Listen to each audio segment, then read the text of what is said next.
Well, as you've just seen, a new Broadway musical will hit the stage in Eau Claire next weekend. To kick off its 42nd season, the Chippewa Valley Theater Guild presents Bright Stars, September 28th through the 30th, and then October 1st at the Pablo Center. And here now to tell us about it is director Keith Lorish. Thanks for being with us. Well, thanks for having me.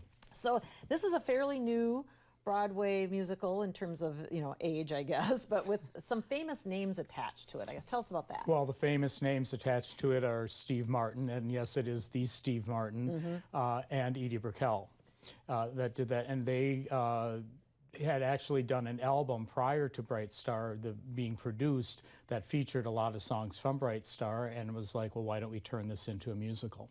And Steve Martin loves 1950s musicals, so it's written in that style where there's romantic leads, there's juvenile leads, there are comedic leads, and spontaneous dance numbers and high emotional things, and a huge well, we have a cast of 35. Wow. Okay. So yes, those big chorus numbers really pack a punch. Right, and this is a musical in terms of bluegrass music, because Steve Martin is a banjo player, right. Famous banjo player. So, and it's wonderful bluegrass music, and beautiful ballads, and like I said, I can't stress enough the beautiful chorus that we have to go along with those, and incredible soloists who, as we were just talking about before the interview started, Molly Wilson, who's playing the lead, has to age 20 years and flip-flop back and forth between, and does an incredible job of it. Yeah, you've got some great leads, like you mentioned, and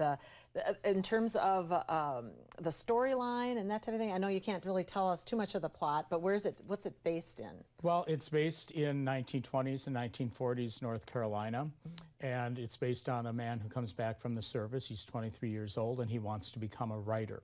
And well, we find out, as obviously as the musical progresses, we find out more about his background and who he actually is, and his relationship to certain people in the show. But I don't want to give away too much because there's some wonderful twists. Right, which is always great to have in a Broadway musical. And again, this is all happening starting next weekend, so the 28th through the 30th, and then October 1st at the Pablo Center. There is a link to tickets and the CVTG website on our website as well. Thanks again, Keith, for being with us. Well, thank you. And we'll be right back.